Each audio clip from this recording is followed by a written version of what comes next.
Welcome everyone. My name is Megan Swanigan. I'm with Columbia College University, Comm 203, Understanding Human Communication, and this evening I will be presenting to you the listening process. To first begin, it's important that we understand what communication is. And communication is the act of sending information through a sender to a receiver. And in this case, I, myself, the presenter, is the sender, and the audience is the recipient.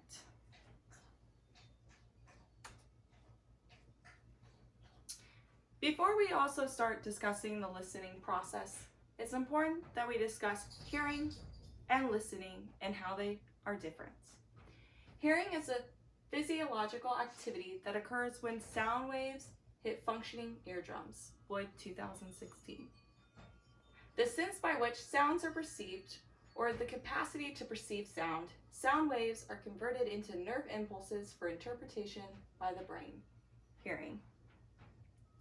Whereas listening is more complex than hearing, it is defined as the process of receiving, constructing meaning, form, and responding to spoken and or nonverbal communication.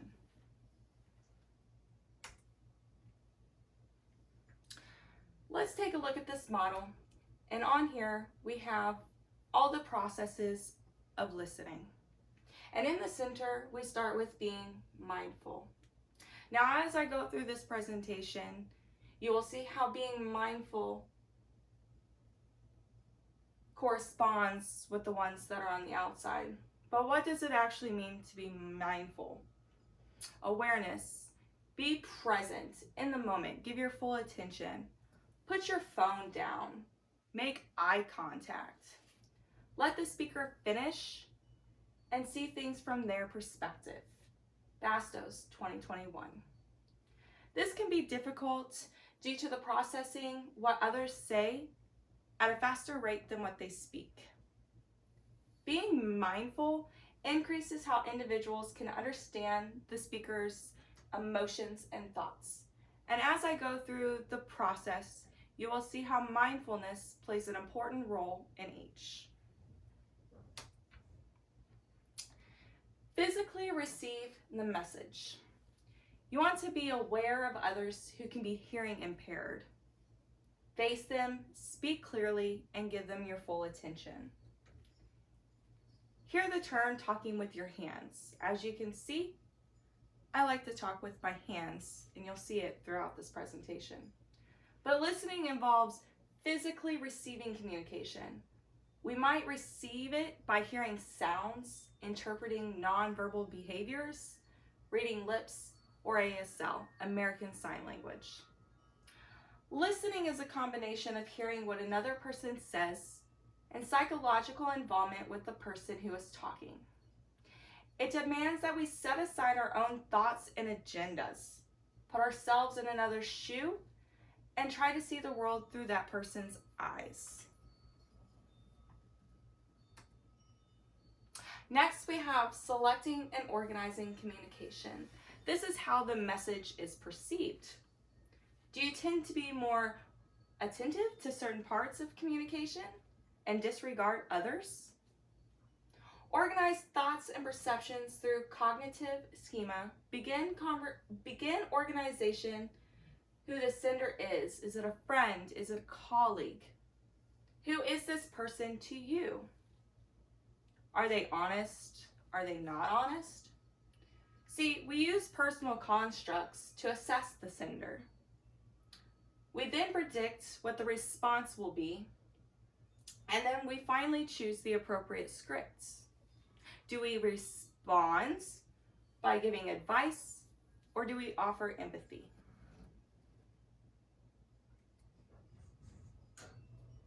Next, we have interpreting communication. This is an important part of the process because as we interpret, we put together all that we have selected and organized to make sense of communication. Woods, 2016.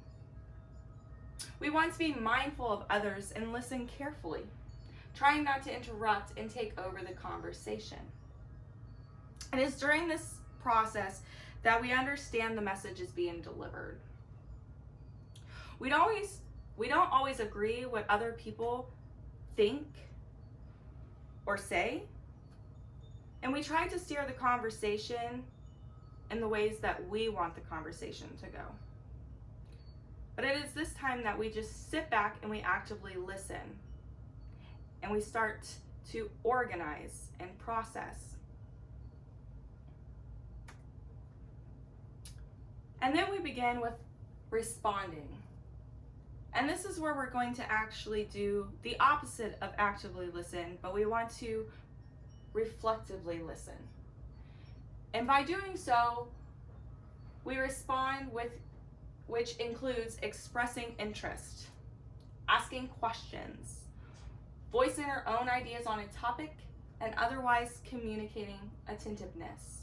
But we want to be careful that we don't interrupt. We wait and we respond at the appropriate times. Nonverbal listening cues can be eye contact, nodding, applauding, and then we have feedback. And that is how the sender is aware that the communication that they're sending is being received. I've chosen this picture specifically to share with you guys today because I feel that it shows responding in the most positive light. As you can see, this elderly gentleman, he's got his head rested on his hands and his eyes are directed towards the person sitting across from him. These are the nonverbal cues that tell us that he is actively listening and he's waiting to respond at the correct time.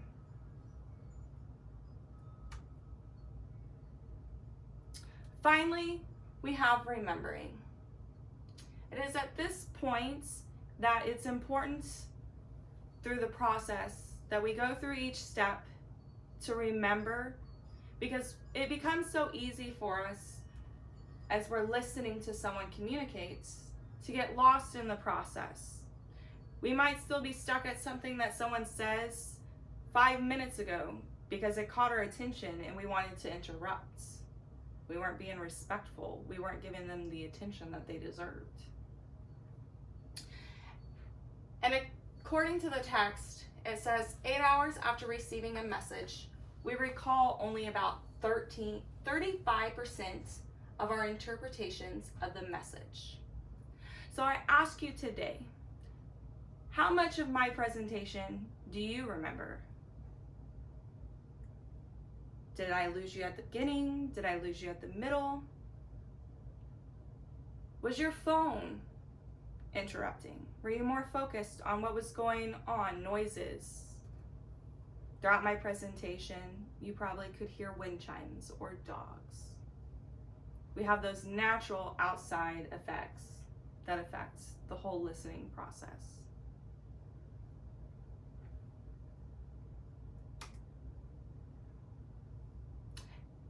And to conclude the references, Basto's Communication Skills, Hearing, and our text by Julia Wood.